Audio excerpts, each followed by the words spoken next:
I think for my character, and I can't speak for Mr. Reeves, is that my character being a very logical individual who bases her work and somewhat a lot of her life on fact, scientific fact, logical fact. She's a doctor. So therefore, everything that she's worked for is based on a science.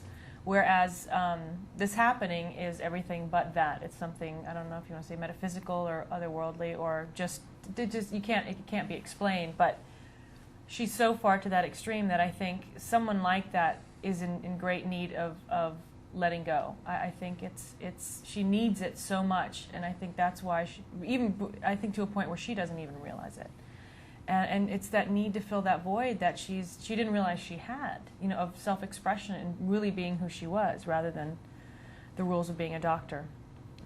I think Alex is in a part in his life where he's open. He's trying to be open to what's coming to him and what's going on in life. And so part of answering this correspondence and being present in it is something that he's kind of working on as a person. And so it kind of fits right into what he's doing. Well, the challenge of whether they'll be together or not, coming from Alex, is it something that he really, as their relationship through the letters develops, he's finding himself being able to share. And so then it's just his passion for wanting to share, to meet, to yearning for, to wanting to eventually be with this person. So in terms of the obstacles, he's kind of pushing forward in the story that there aren't obstacles, that he will find a way. And then, that's kind of how I feel Alex's role is.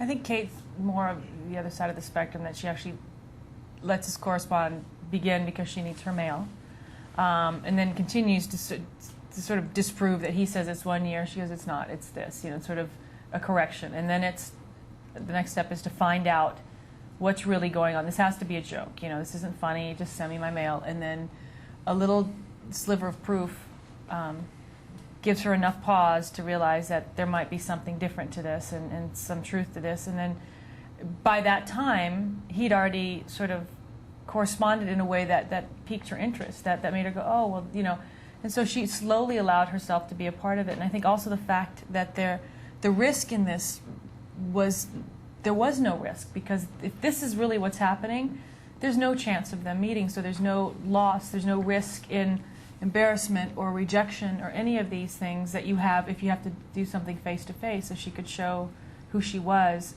dark sides, sad sides, questioning sides, and not be afraid of the rejection.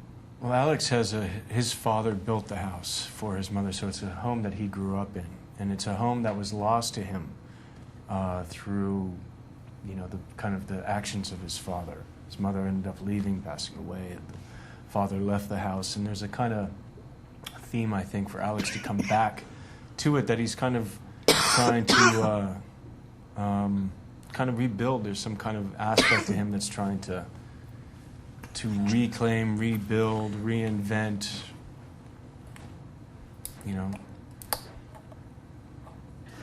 But I think I think that you can go into a home and feel its history. If there was strife and unhappy times in that house, I think you can feel it. And aside from the aesthetics of the house, which are, as you can see, amazing, and the fact that you can literally be isolated and safe, but yet be directly immersed in nature. It's the perfect setup for someone who chooses to live a singular life. But I also think a home that's built out of love, you feel it, and I think she inherently feels it, and just feels that this is the kind of place. If someone had built her a place, this would have been the ideal place. Well, I like not only just as a after person and a friend, but I really enjoy acting with Sandra, because of the presentness. There's this real presentness to her acting, and a real kind of, it's beautiful acting, but it's also very present and truthful to her character, very collaborative, and fights really hard for the scene and for what's going on. it's important. And there's also great enjoyment in performing with her. I concur with everything he said, and the same for me. But the nice, it's such a collaborative process, and people don't realize or often forget when watching a film that aside from, let's say, it's us on screen, you turn the camera around and there are 15 other people with opinions on the scene and how we should do it, and then the filmmakers and the crew, and it's a big team effort, and it's hard to sort of lose all that when you step into a scene with someone. But I find myself easily getting lost, and also the process of disagreeing. I like that we can disagree and argue or debate on something and come to a place where we both want the same outcome, but we might completely disagree with the other one, and we'll find a way to get to a place that behooves both of us. And I think that's really healthy. You don't get that a lot with people, where you can actually fight it out and not take it, personally. That's a gift, I think. Love's tough. Love sucks. Love's great. Love stinks. Love is impossible, but what makes it seemingly impossible is someone else's opinion. That's the only obstacle in love, is an outside opinion. That a love between two men or two women, or between someone of color and someone of not, or different nationalities or different religions, those are seen as such, how do they make it work? Because they love each other. I mean, it is blind, and it should be blind. And I think the impossibilities come from, more society than they do from personal obstacles. I could be, living in a little fantasy world, but if you really make your objective to love this person and to create a solid relationship and to support, there isn't anything that should get in your way. But when it does, it's usually from the outside in. It's my story. I'm sticking to it. I know of two couples whose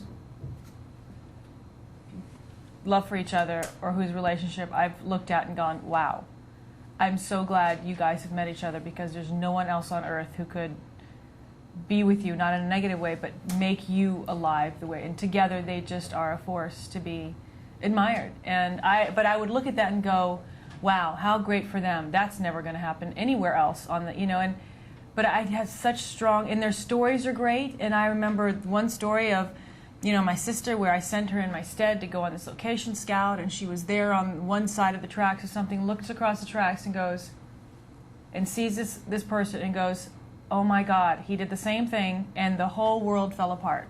And I go, oh my God, do not get into this. And it's her husband. And the story that comes along with it, that they both saw something and they knew, and the other friends just as well. But there's such a unique, unusual love story between both, and I've always admired them for that. And I said, if I could have half of that, it would be incredible, But it's their profound love for each other and support and respect that really was what makes it work.